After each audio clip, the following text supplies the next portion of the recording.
구독자의 취향에 따라 재생 속도를 변경하시면 더 유용하게 동영상을 시청하실 수 있습니다.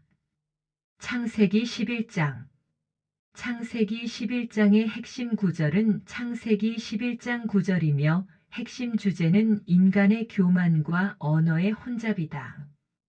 키워드는 바벨탑, 언어 혼잡, 흩어짐, 셈의 족보, 아브람 등을 들 수 있다.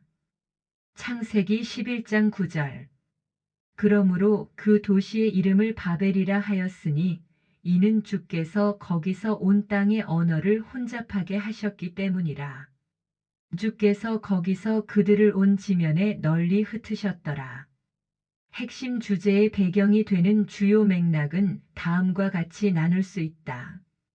바벨탑 사건, 인간의 교만과 하나님의 간섭. 셈의 계보, 구속사적 약속의 연결. 데라와 아브람의 등장, 하나님의 부르심의 서막. 1. 바벨탑 사건, 인간의 교만과 하나님의 간섭. 창세기 11장 1절부터 9절. 온 땅의 언어가 하나요, 말이 하나였더라.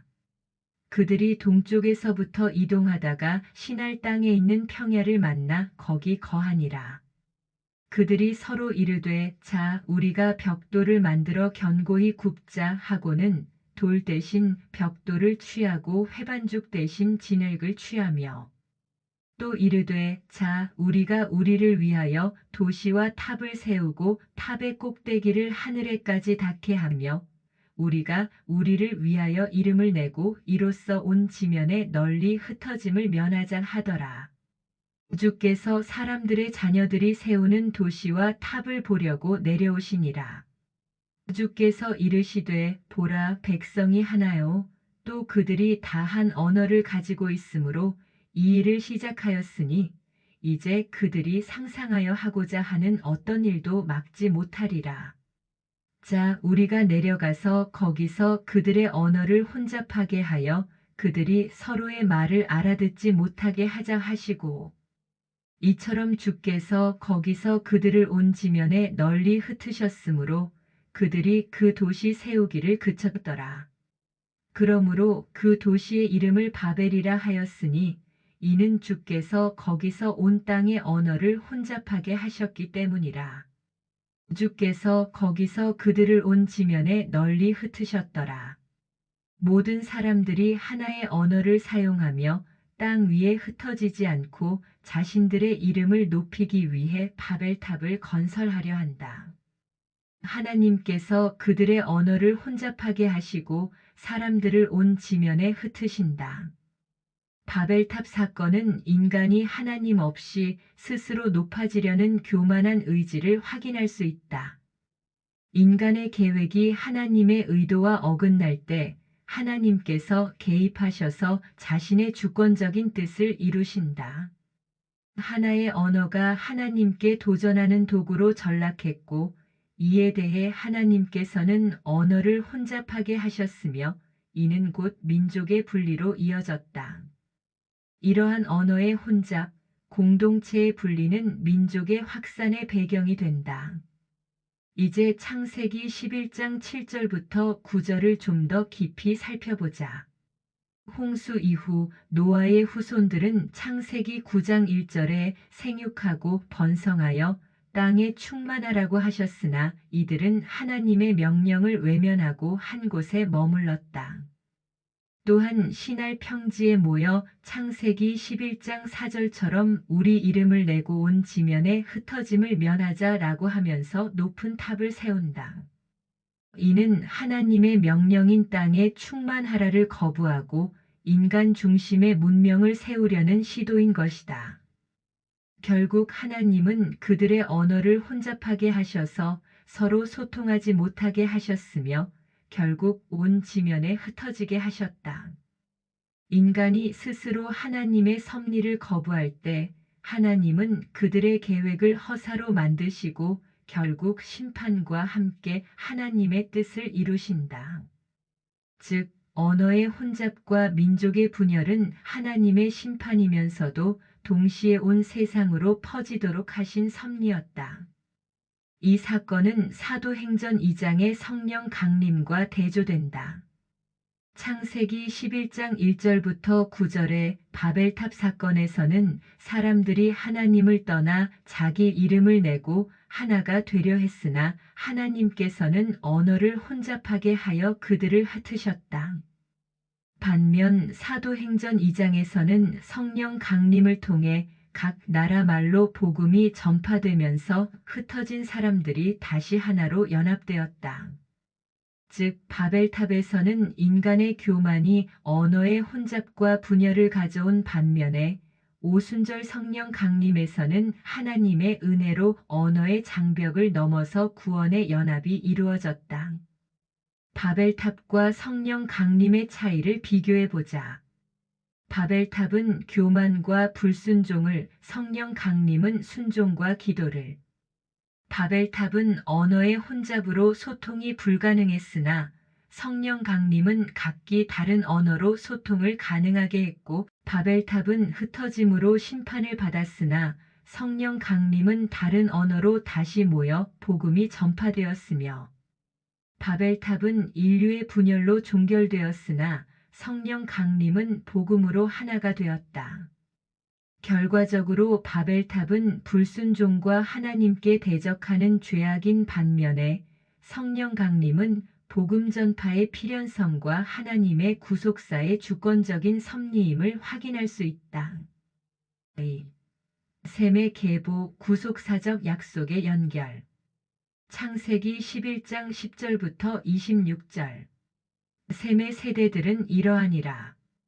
셈은 100세에 곧 홍수 뒤 2년이 지났을 때에 아르박삿을 낳았고, 아르박삿을 낳은 뒤 500년을 살며 아들 딸들을 낳았으며, 아르박삿은 35년을 살며 살라를 낳았고, 살라를 낳은 뒤 403년을 살며 아들 딸들을 낳았으며, 살라는 30년을 살며 에벨을 낳았고, 에벨을 낳은 뒤 403년을 살며 아들 딸들을 낳았으며, 에벨은 34년을 살며 벨렉을 낳았고, 벨렉을 낳은 뒤 430년을 살며 아들 딸들을 낳았으며, 벨렉은 30년을 살며 르우를 낳았고, 르우를 낳은 뒤 209년을 살며 아들 딸들을 낳았으며, 르우는 32년을 살며 스룩을 낳았고, 스룩을 낳은 뒤 207년을 살며 아들 딸들을 낳았으며, 스룩은 30년을 살며 나홀을 낳았고, 나홀을 낳은 뒤 200년을 살며 아들 딸들을 낳았으며, 나홀은 29년을 살며 데라를 낳았고, 데라를 낳은 뒤 119년을 살며 아들 딸들을 낳았으며, 데라는 70년을 살며 아브람과 나홀과 하란을 낳았더라. 이 본문에서는 셈의 후손들이 나열되며 이 계보를 통해 아브라함의 조상들이 소개된다. 셈의 계보는 하나님의 구속사가 진행되는 핵심 축이며 이는 아브라함과 다윗 그리고 예수 그리스도로 이어진다. 하나님의 구원 계획은 언약의 계보를 통해 이루어지며 이는 하나님의 신실하심을 보여준다. 셈의 계보는 인간 역사 속에서 하나님이 계획을 실현하시는 방식을 볼 수 있는 중요한 기록이다. 참고로 누가복음 3장에 나오는 예수님의 계보를 살펴보자. 누가복음 3장 23절부터 38절에는 예수님의 계보는 마태복음 1장의 계보와 좀 다르다. 마태복음 1장의 계보는 아브라함부터 시작해서 예수님까지 내려오지만 누가복음의 계보는 예수님부터 시작해서 거꾸로 올라가며 아담까지 이어진다. 이것은 예수님이 모든 인류의 구속자이심을 강조하는 구조이다. 이렇게 보는 이유는 다음과 같다. 족보의 마지막인 누가복음 3장 38절은 아담은 하나님의 아들이더라 라고 끝난다. 그리고 누가복음 1장 35절은 예수님을 하나님의 아들이라 불리리라 라고 한다. 따라서 아담과 예수님이 대조되며 예수님은 고린도전서 15장 45절에서와 같이 새로운 아담이 되어 구속의 길을 여신다. 고린도전서 15장 45절. 그러므로 기록된 바 첫사람 아담은 살아있는 혼이 되었더라. 함과 같이 마지막 아담은 살려주는 영이 되셨느니라.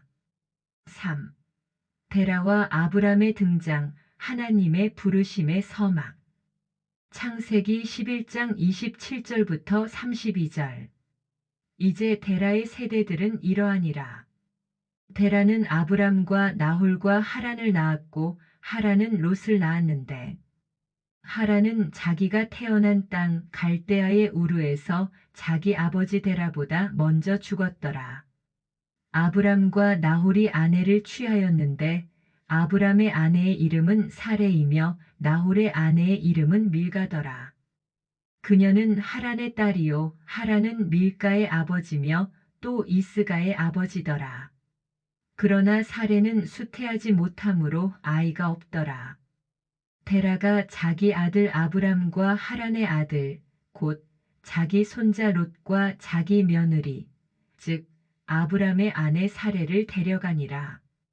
그들이 그들과 함께 갈대아의 우르에서 떠나 가나안 땅으로 가려 하였으며 하란에 이르러 거기 거하니라. 데라의 생애는 205년이었으며 데라가 하란에서 죽으니라. 데라의 가족 이야기가 등장하며 아브람, 나홀, 하란의 계보가 소개된다. 하나님께서 아브람을 부르심은 하나님의 구속사에서 새로운 장을 열며 그를 통해 하나님께서 인류를 축복하실 계획을 시작하신다. 데라의 가문은 구속사적으로 중요한 역할을 하며 아브람의 부르심은 이후 하나님의 언약의 중심이 된다. 데라는 가족과 함께 갈대아 우르를 떠나 가나안 땅으로 가려 했으나 하란에 머문다. 데라의 가족이 가나안으로 향하던 중 하란에 머문 것은 순종과 지연된 과정의 상징으로 볼 수 있다. 순종과 지연된 과정이 무엇인지 살펴보자. 하나님의 계획은 아브람을 통해 가나안에서 새로운 민족을 이루는 것이었다. 하지만 데라는 가나안으로 가려 했으면서도 하란에서 멈추었고 그곳에서 죽었다. 결국 아브람은 하란을 떠날 때까지 하나님의 뜻을 완전히 이루지 못하는 상태였다. 즉 하란에서 머물렀던 시간은 하나님의 부르심에 대하여 지체하는 모습을 보여주는 지연된 과정인 것이다. 그러나 하나님의 뜻은 인간의 머뭇거림에도 불구하고 아브람의 순종을 통하여 결국 성취된다. 창세기 12장 1절부터 3절에는 아브람의 부르심과 언약을 보여준다. 창세기 12장 1절. 그런데 전에 주께서 아브람에게 이르시되 너는 내 고향과 친족과 아버지 집에서 나와 내가 내게 보여줄 땅으로 가라. 내가 너로부터 큰 민족을 만들고 내게 복을 주어 내 이름을 크게 하리니 내가 복이 되리라. 너를 축복하는 자들에게는 내가 복을 주고 너를 저주하는 자에게는 내가 저주를 내리리니. 아멘. 주 예수여 속히 오시옵소서.